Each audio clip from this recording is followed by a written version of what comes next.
ঈদুল আজহার ছুটির শেষ দিনে আজ ঢাকামুখী মানুষের এবং যানবাহনের চাপে সিরাজগঞ্জে যমুনা সেতুর দুই পারে সৃষ্টি হয়েছে তীব্র যানজট। সকালে সেতুর পশ্চিম পারের গোল চত্বর থেকে এই জট শুরু হয়। এর প্রভাব পড়ে সীমান্ত বাজার পর্যন্ত। ফলে উত্তরবঙ্গ থেকে ঢাকাগামী সব ধরনের যানবাহন চলে ধীর গতিতে। এক পর্যায়ে ২০ কিলোমিটার এলাকায় যানজটের সৃষ্টি হয়। কড্ডার মোড়, ঝাউল ওভারব্রিজ হয়ে নলকা পর্যন্ত থেমে থেমে চলেছে যানবাহন। কোথাও পুরোপুরি স্থবিরতা, আবার কোথাও ধীর গতিতে চলেছে গাড়ি। যমুনা সেতু এলাকার যানজটের খবর নিয়ে যোগ দিচ্ছেন সহকর্মী সিরাজুল ইসলাম। সিরাজ, যমুনা সেতুর দুই প্রান্তের এই মুহূর্তের অবস্থা কেমন দেখছেন আমাদেরকে জানাবেন।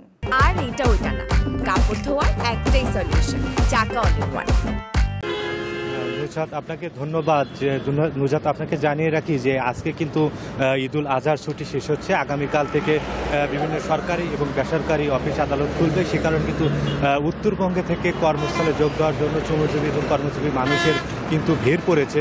আজকে সকাল থেকে যমুনা সেতুর পশ্চিম সংযোগ মহাসড়কে অতিরিক্ত গাড়ির চাপের কারণে কিন্তু তীব্র যানজট সৃষ্টি হয়। প্রায় ২০ কিলোমিটার এলাকা জুড়ে কিন্তু সকালবেলায় আমরা যেটা দেখেছি, ২০ কিলোমিটার এলাকা জুড়ে তীব্র যানজটের কবলে পড়ে সাধারণ মানুষ কিন্তু চরম ভোগান্তি পোহাতে হয়েছে। এখন কিছুটা যানজট কিছুটা কমে আসলেও কিন্তু ধীর গতিতে কিন্তু ২০ কিলোমিটার এলাকা জুড়ে কিন্তু ধীর গতিতে গাড়ি চলাচল করছে। যে কারণে কিন্তু চরম অসুবিধায় পড়েছে সাধারণ যারা গাড়ির চালক এবং যারা যাত্রীরা।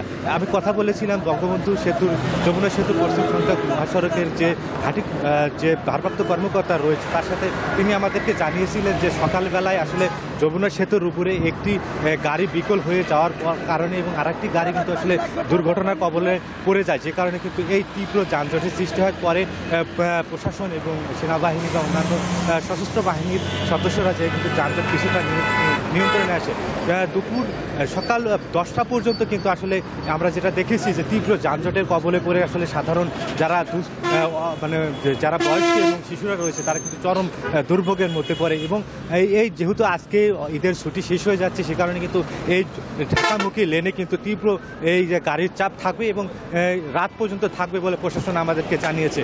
এবং এই যানজট নিরসনের জন্য কিন্তু হাতিকুমড়া হাইওয়ে থানার ভারপ্রাপ্ত কর্মকর্তা এবং সহ অন্যান্য যারা সশস্ত্র বাহিনী রয়েছে তারা কিন্তু সর্বোচ্চ কাজ করছে। আর এই ছিল আমার কাছে যমুনা সেতু থেকে যানজটের সর্বশেষ খবর।